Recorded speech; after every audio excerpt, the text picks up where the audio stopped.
어느 목사님이 늘 부정적이요 꼬투리를 잡는 교인 하나 때문에 목회하면서 마음고생이 아주 말이 아니었습니다. 견디다 못해서 급기야 이 목사님은 이런 기도까지 하나님께 드렸습니다. 주여, 어쩌자고 저에게는 양을 주시지 않고 들이받기 잘하는 염소를 주셨나이까.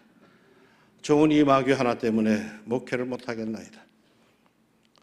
그러던 중에 이웃교회에서 이 목사님을 청빙을 합니다. 그래서 교회를 사역지를 이제 옮기게 되었죠.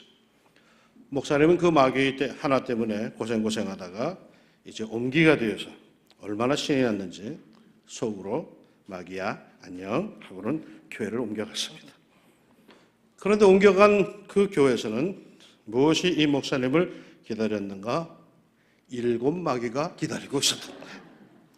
그래서 목사들 간에는 목회를 방해하는 마귀 하나 때문에 도망갔다가는 7 마귀가 기다리는 교회로 간다라고 하는 이런 우스개가 목사들 세계에서는 이렇게 시작되고 있습니다. 아무리 힘들어도 거기에 있어라, 그런 얘기죠. 이 7 마귀의 이야기의 오리지널, 원전이 오늘 성경 본문입니다. 더러운 귀신이 한 사람의 마음속에 있다가 쫓겨나갔습니다.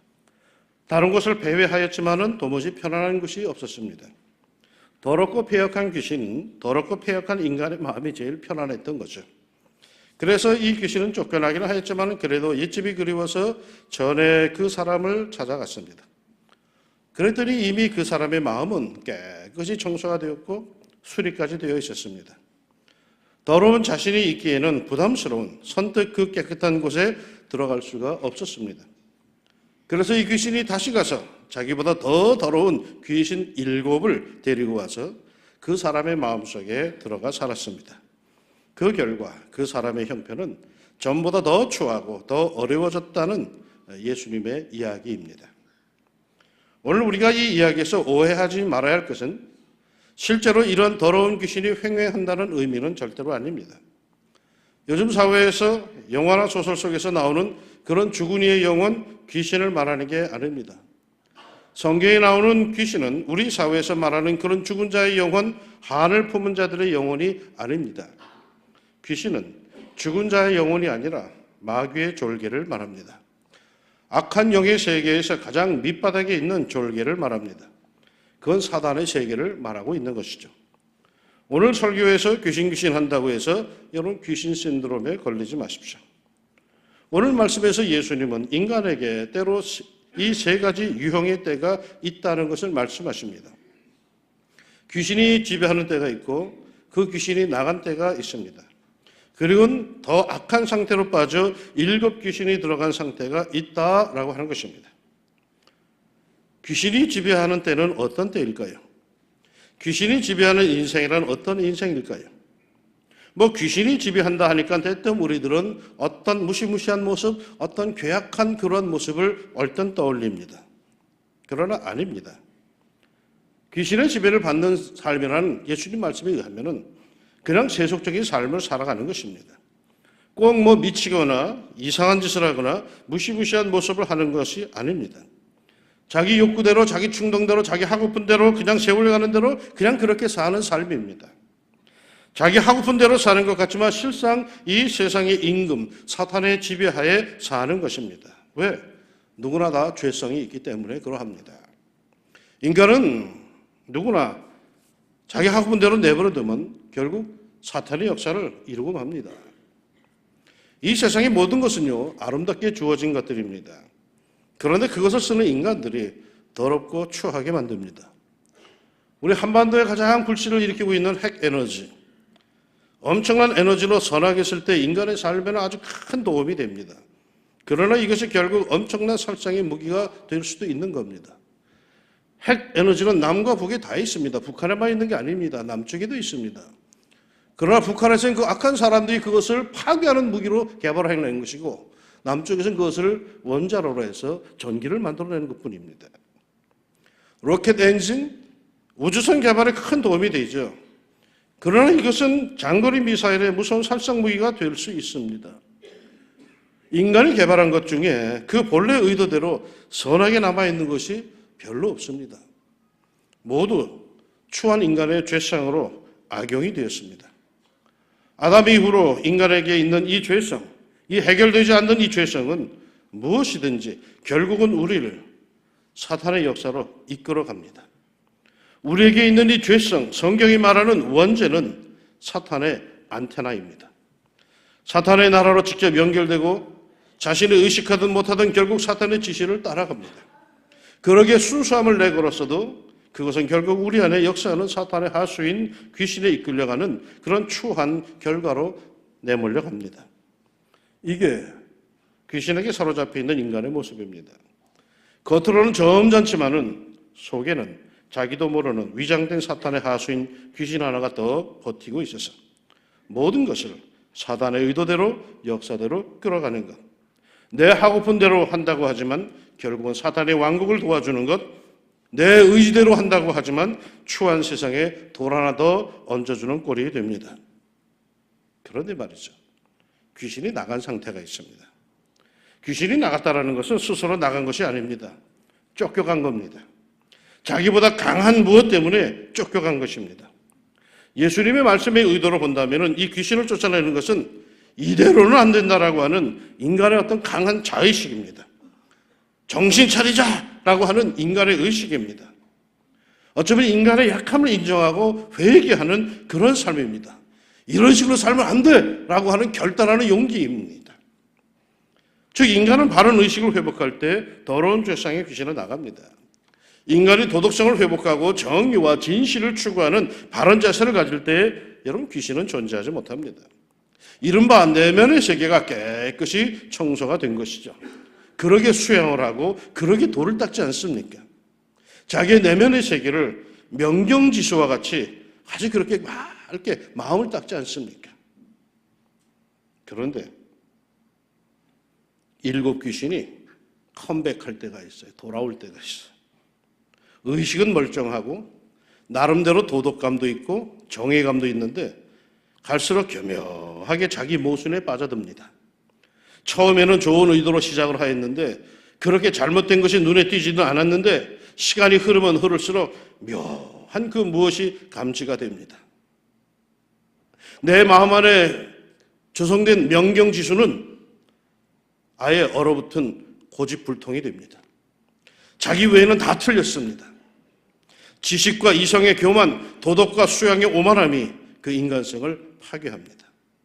자기도 모르는 사이에 그렇게 고집스러운 인간으로 변화되어 갑니다. 그리고 결국 인간의 건전한 삶이 파괴되기 시작합니다. 논리를 말하고 이성을 추구하며 명분을 찾는 등 나름대로 괜찮은데 결국 그 삶의 열매를 보면은 선한 열매가 없습니다.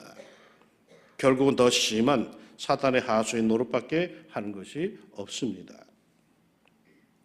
오늘 우리가 문제 삼아 보아야 할 것은 두 번째 상태인 귀신이 나간 상태입니다.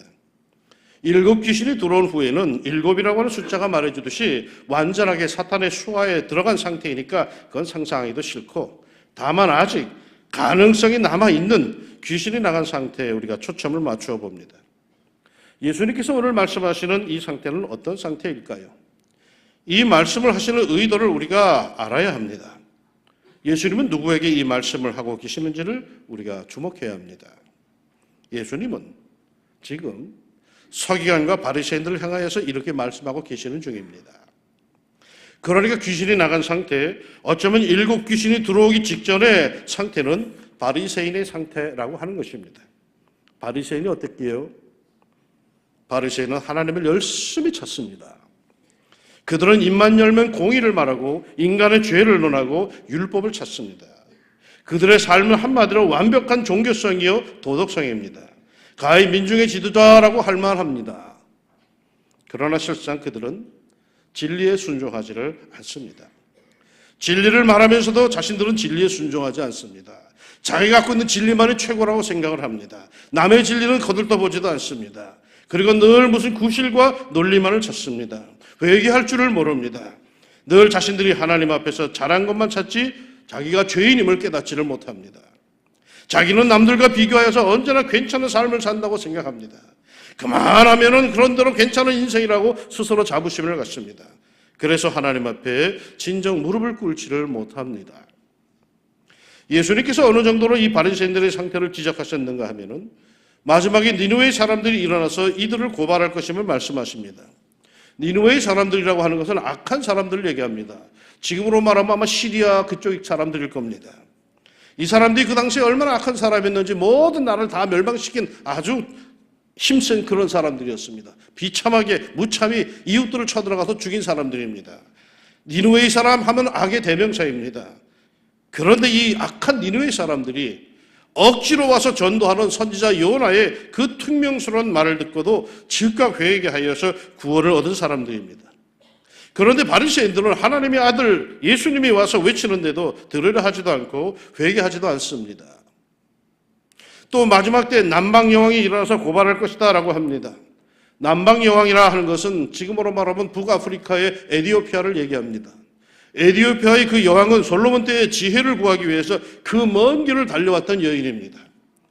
그러니까 바리새인들은 지혜를 늘 말하면서도 구도자 정신이 없었다라는 것입니다.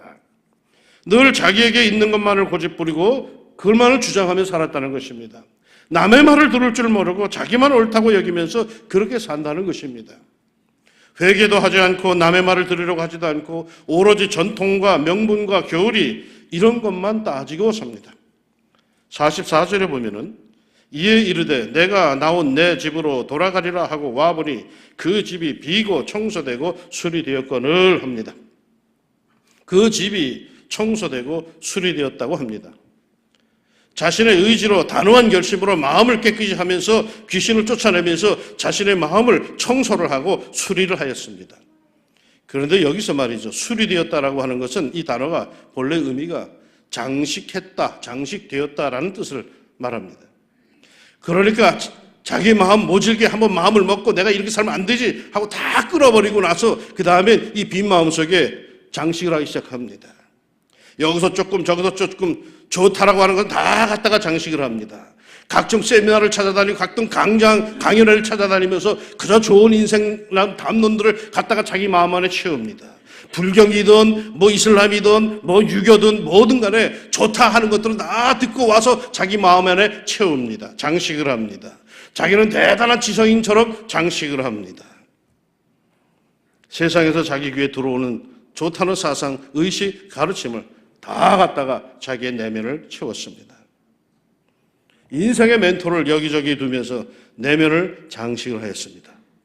아주 그럴듯한 사상과 교양으로서 자기의 속을 채웠습니다. 그런데 문제는 뭘까요? 그 집이 비었다는 겁니다.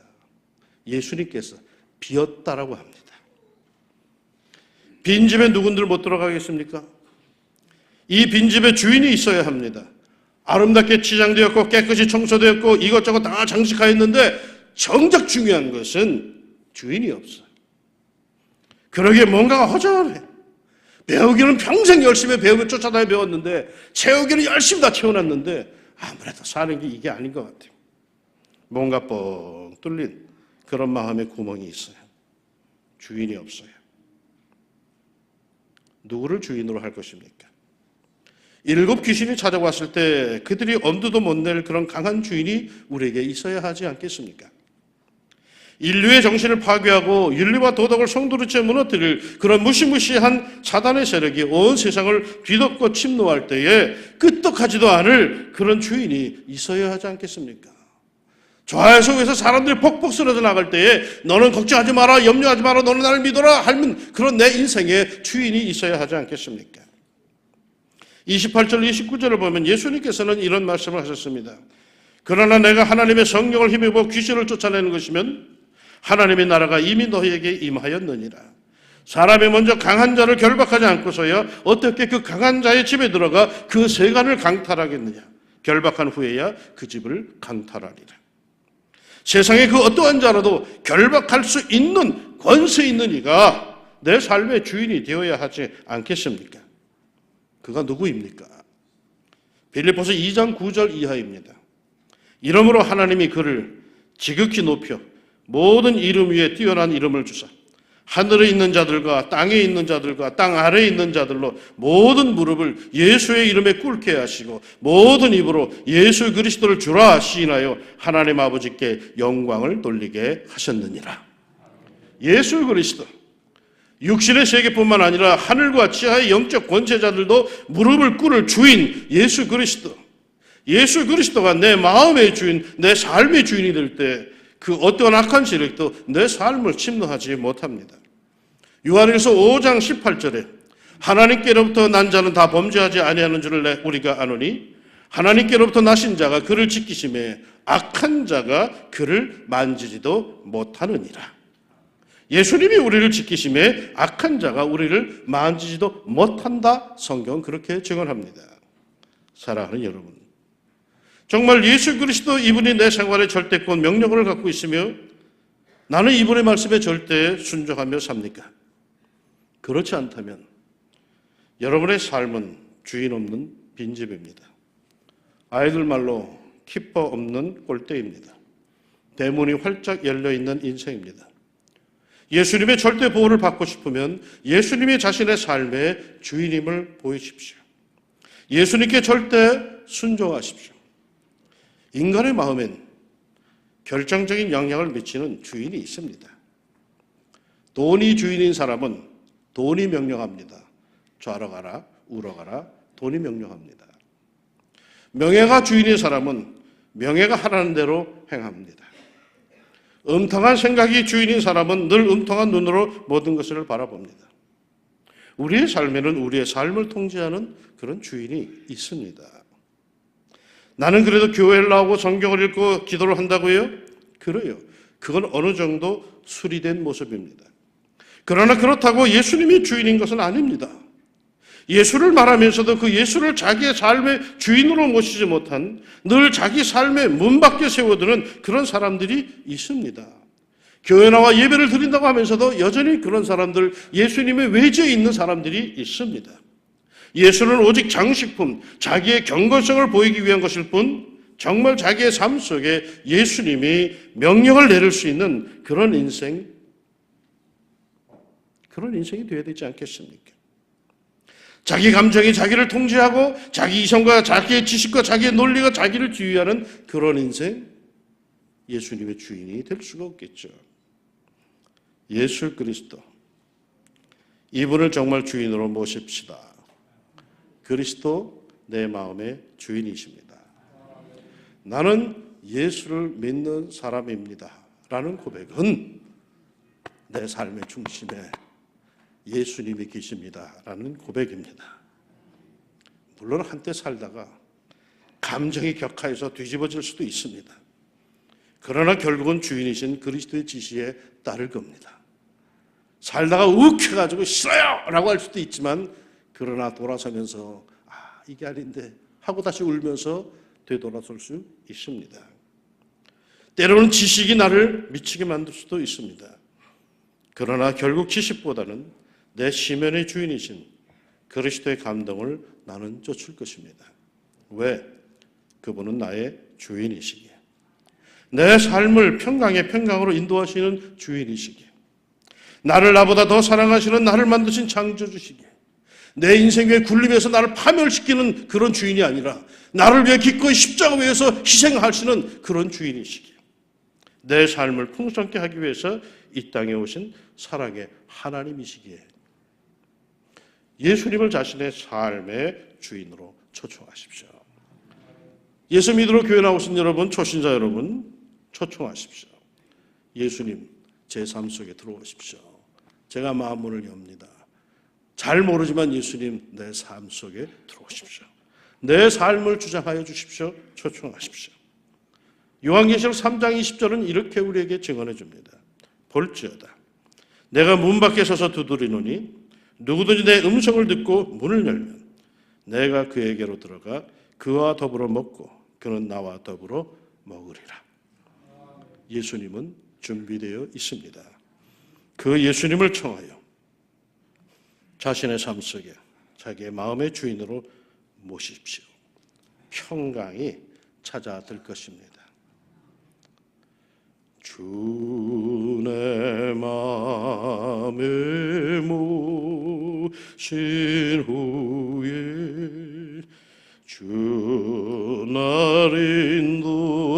하시네. 주께 내 맘 드린 후에 더욱 섬길수록 더 귀한 주님,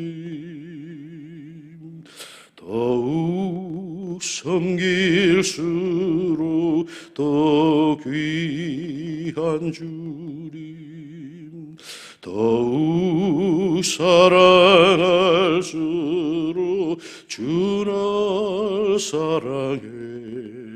매일 내 맘에 기쁨 넘치네.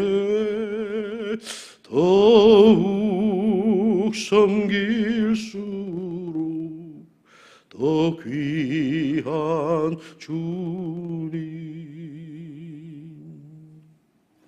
같이 합시다.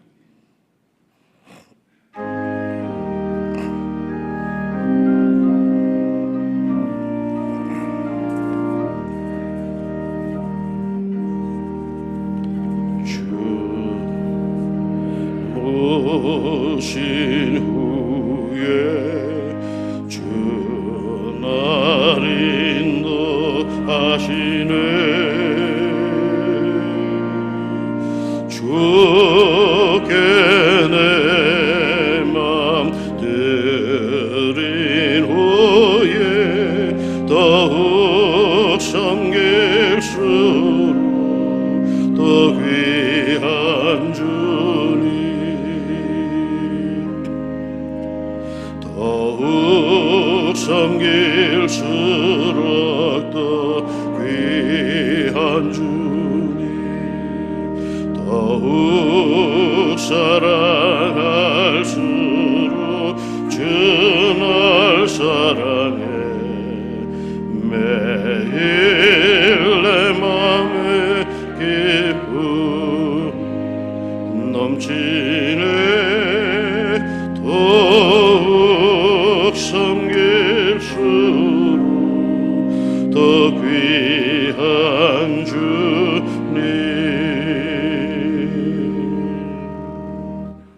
그리스도, 여러분의 주인이 여러분의 삶을 지키시고 인도하시기를, 그리고 그분께 순종하며 사술절 기간을 보내 주님의 사랑을 듬뿍 받으시기를 우리 예수님의 이름으로 축원합니다. 기도합시다. 사는 게 바쁘다고 정신없이 살았습니다. 주님 내 마음에 모신다고 하면서도, 아니 모시고 있으면서도 의식하지도 못하고 정신없이 살았습니다. 내 마음에 모신 주님, 말씀하시옵소서. 순종하고 따르겠습니다. 내 감정도 주장하여 주시고 내 이성도 주장하여 주시고 내 모든 삶을 주장하여 주시옵소서. 당신은 나의 주인이시고 나를 위해 기꺼이 십자가에서 돌아가신 사랑의 주님이십니다. 그 사랑을 믿사오니 주여 내 삶을 선하게 주장하여 주옵소서. 아직까지 예수를 잘 모르는 사람들도 있습니다. 저들 용기를 내게 해주시고 마음문을 열고 예수님 내 마음 안에 내 삶 속에 들어오시옵소서. 청할 때에 주의 성령께서 저들을 잡아 주시옵소서. 예수님의 이름으로 기도합니다. 아멘.